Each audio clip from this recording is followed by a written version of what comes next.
of mine asked me last night after seeing my last video of how many Danios and minnow fry that I've got, how do I actually breed them?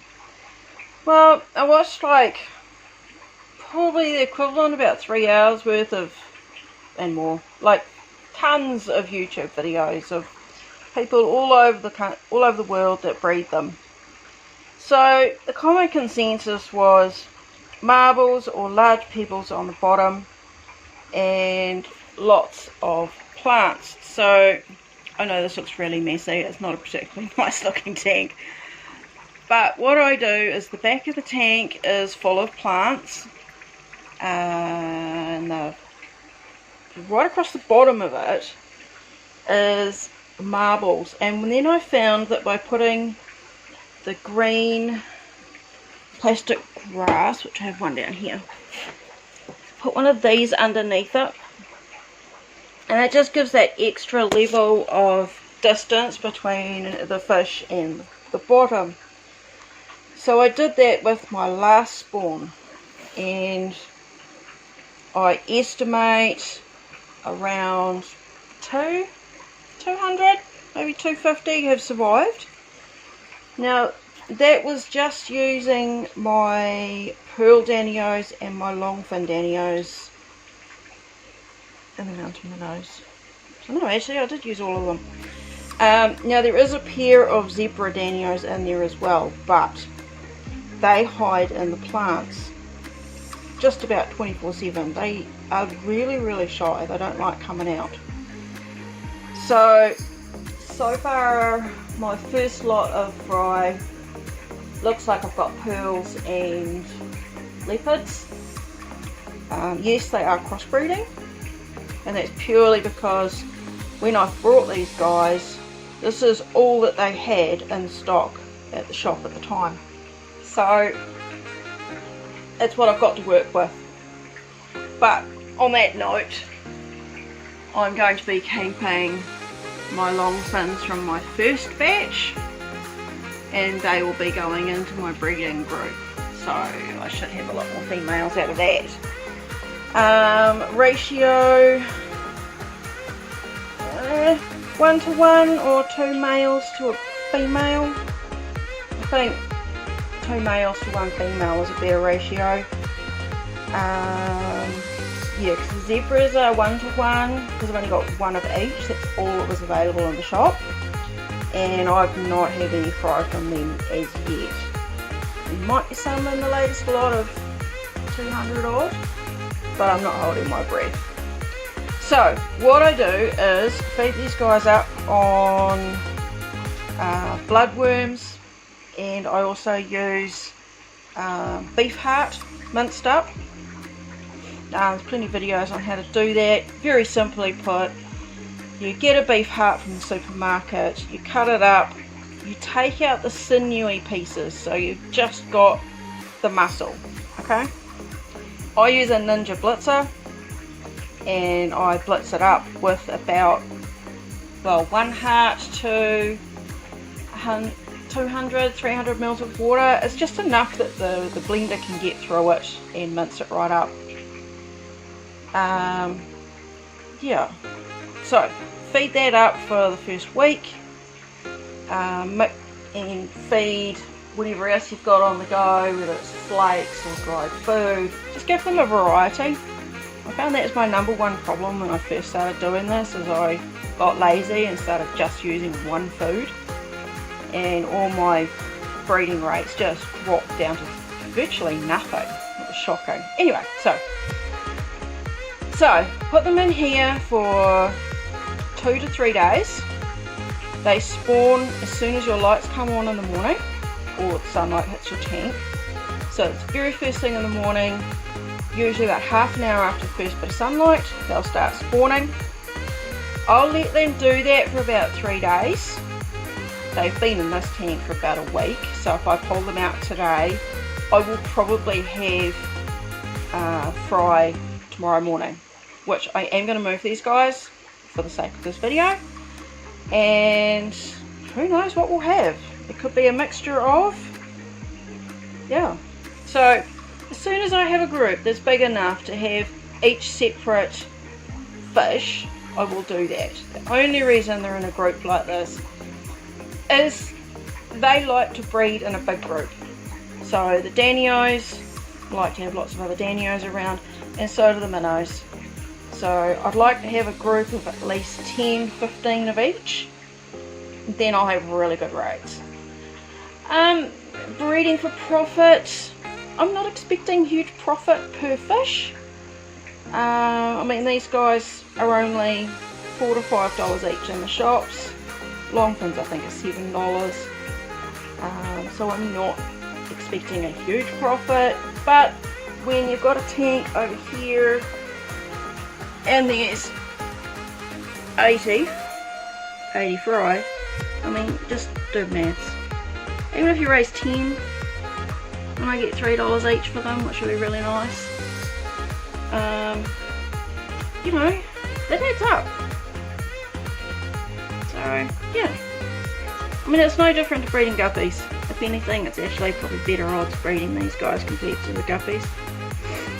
Most of them I get $3 to $4 each for them. My pure lines are now going to be $10 each, just because they're harder to get. Anyway, so I will move these guys today into another tank. On the next 2 days I expect to have fry in here. So what do I feed the fry? When they are newborn, they are tiny. They are microscopic little things. So if you can produce Infusoria, that would be brilliant. I have been too lazy, and Infusoria actually really stinks when it's being created, but I really need to get on to making that myself. So what I tend to do, it's not even focusing because these guys are so little. These guys are a bit bigger. So what I tend to do is feed egg yolk. So boil an egg, get out just the yolk. My dogs know now when I start peeling the egg, they sit next to me and they get half the egg white each as a treat. And I put it in a jar with some water and I shake it up. So then I use a pipette to put a couple of drips into the tank, and they swim around and they end up with little yellow bellies. It's really quite cute. Now, if you overfeed, you will get an ammonia spike and all your fish will drop dead. So I've had a few people ask me, why do I have snails in all my tanks? And it's because these little guys, if you overfeed the egg and you end up with a little yellow film all over everything, I tend to throw 10 to 15 into one of my fry tanks. So these are 60 centimeters by 25 by 25. About, off the top of my head, I think they are 38 litres, I think, something like that.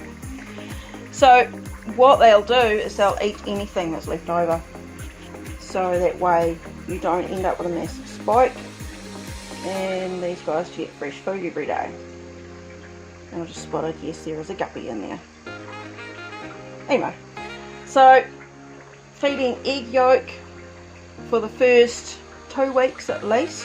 If you've got baby brine shrimp, that's even better. If you've got Infusoria, even better. I do have vinegar eels, although I tend to hold them for my beta babies. But if I've got spare vinegar eels, I will give them to them when they're available. But only after at least a week or 2, because they're just too little to eat vinegar eels. And that's where the egg comes in really good. I also use, please excuse all my mess, I do use this JBL powder, Artemisia. That stuff has been brilliant. And any of the other, you know, there's a few fry foods out there. What I try and do, you know, they say don't have so many different foods, is I do actually have a lot of different ones. Like, that's for my betas. They didn't really like that one, but they eat it begrudgingly if there's nothing else. That one is just about run out. So each of my type each of my fish, I'll try and have at least 3 different types of food. So when they're about a month old, this is decapsulated brine shrimp eggs. I'll feed them those a couple of times a week. I'll feed them this one usually every day. Bloodworms, you can feed them, but stick a cube with a bit of water, at least 200 mils, because that way the blade actually gets into it. Put it in the Ninja Blitzer so that the bloodworm comes out really, really tiny, and these guys will scoff that down. Obviously they can't eat them whole. If you've got Daphnia for the summer, definitely feed that to them. What other tips have I got? Live plants. Live plants, live plants, live plants. Okay, so people have asked me about my filtration for my all my fry tanks. I do use sponge filters, varying sizes depending on what I've got. That tank there actually has no filtration at all at the moment. It's just got all that live plant in the back. I can't stress how important live plants are for keeping your ammonia and everything under control. It has been my secret for the last 2 years. When in doubt, put some live plants in there. If you don't have enough, I mean, this is Ambulia, it has taken me 2 years to be able to have plants in here that are, I'll be blunt, legal. Till now, all my tanks, it's not a particularly good piece. Hang on. So this is Hornwort from our local river. A lot of people will tell you don't do it, it's dangerous, you could get worms, you could get blah blah blah blah blah. They're right, you can. It has caused problems over the years, every now and then, but more likely I've gotten parasites from brought-in fish. That's been my #1 way of getting parasites into my tanks. I actually dread buying new fish. It drives me nuts because I always end up with parasites or white spot outbreak, or if I get colmenaris, I'll be honest, I just cull the fish. End of story. I'll cull off the whole tank full because I found it damn near impossible to get rid of it. And when you've got 38 tanks in here, it's just really not worth the effort or the money. It's a pain in the ass. Anyway, so live plants as much as you can. Go down to your local river, collect it out of the river, rinse it really well under a tap, and inspect every single bit of it. Okay, go through and check each bit and put it into a tank with big fish. And I'm talking paradise fish are brilliant for cleaning up that stuff, because if there's any bugs, they will eat them. Now when I'm saying bugs, you will have Daphnia on there, which is a bonus. You don't want to kill off all the Daphnia, so you can do 2 different tanks if you want to start propagating Daphnia in a pond, but I'll talk about that in the summer because I'll show you how I do that. But they will eat any dragonfly or mayfly nymphs, which will eat a few of your fry. Yeah, they will eat them, so that's cool. Other than that, I've not actually had any problems. I love the stuff. I do not sell it. I do not give it to people. If you want it, go get it yourself. It's in just about every river in the country. Just don't put it back in the waterways. When you've had enough of it, shove it in your compost bin. Please, be responsible. I love it because it's free for me, and because I don't have good lighting. See, this is just LED strip. Not many plants will survive in these particular tanks. Okay, that one's got a good light. That one is under the main light in here. So this tank is growing plants. These 3 those three there will grow plants because of that light. And this one, as I showed you before, because I got that light. Okay, so hornwort, I grow it outside in my ponds with my goldfish, and I just pull it out when I need it, and it will die off in here. It ends up dying. So like this one needs new stuff. That's dying because it's just not enough light for it. It likes really high light. Now that I'm getting ambulia, see, that's a piece that's been in here for about 3 weeks. It's not doing well. It's not liking it. The one strip is not good enough. Why do I not have good lights for growing my plants? Because I can't afford to. I do have 2 sitting in my shed. So if you are a electrician who would like some fish, after lockdown obviously, I will swap you. If you'll come in and wire up my 2 lights that I do have in my shed, waiting to be wired up, I will swap you your services for some fish. How's that for a deal? So yeah, if you want some of my guppies or whatever, give me a yell, hit me up. I'm on Facebook.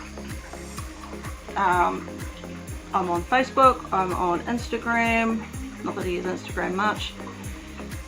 I'm actually even on TikTok, mainly because I watch my son on TikTok. He's getting himself a bit New Zealand famous. Anyway, if you watch that mad guy, yes, that's one of my sprogs. Anyway, so that's how I do spawning them, hatch them, raise them for the first couple of weeks. The other tip on how to do this is water changes. Okay, this is the trick for doing water changes with teeny tiny fry. Set it to where you want the water level at the bottom. Try and get my finger in there.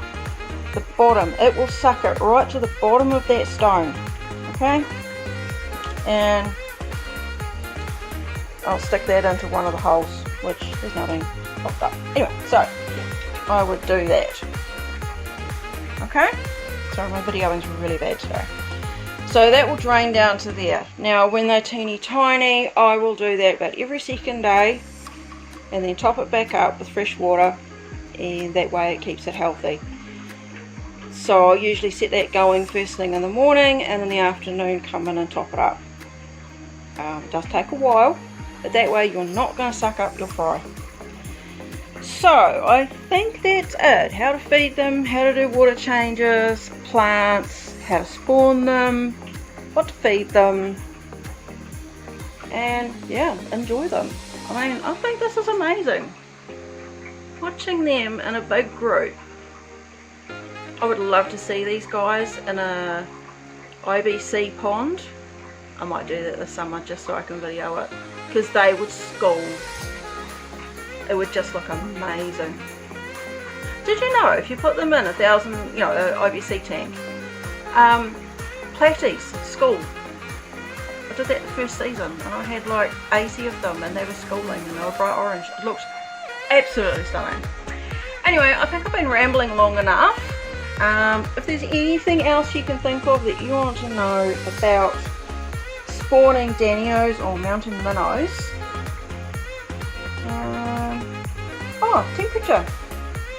Temperature. That's probably a good one. I'll probably need to tell you. I bought one of these things off AliExpress. Actually really handy. Another guy I know had one, so that's why I bought it. So that's currently sitting at 23.6.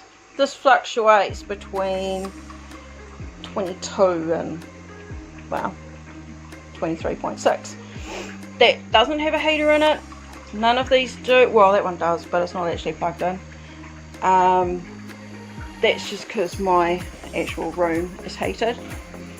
So my bottom tanks tend to sit around 20, 22. My top tank's 24 to 28, depending on the day. So there you go. Temperature 22 to 24 degrees. They don't like it particularly hot. They probably will. but they're breeding beautifully just as they are. I think that covers everything. If you don't have marbles, just use pebbles. It's just something that the eggs can drop through and they can't grab the egg because they will eat it. Yeah, I think that wraps it up on how to breed any Danios or mountain minnows. A lot of egg scatterers will work like this, but for these guys it's worked a treat for me. Anyway, send this on to your friends if you know anybody who'd like to give it a go, and if you know any tips that will improve the system that I've got going, let me know in the comments. I'd love to hear more ideas, and I'm always experimenting to try and get it even better. Alright, well, enjoy. Hopefully you're enjoying lockdown as much as I am. I don't mind. I'm particularly antisocial. I don't really like people. Anyway, have fun. Go play with your fish tanks. And send me some photos of your budget tanks if you've put one together. And if you do, can I, stick them on Facebook and stuff? Because I think, honestly, one of my mottos is anybody should be able to have a fish tank. Doesn't matter what your income is, you can do it. You might not be able to afford a discus, but you can still enjoy a fish tank. Okay? Alright, anyway, I'm going to go and get more things done, and I'll talk to you guys later. Bye!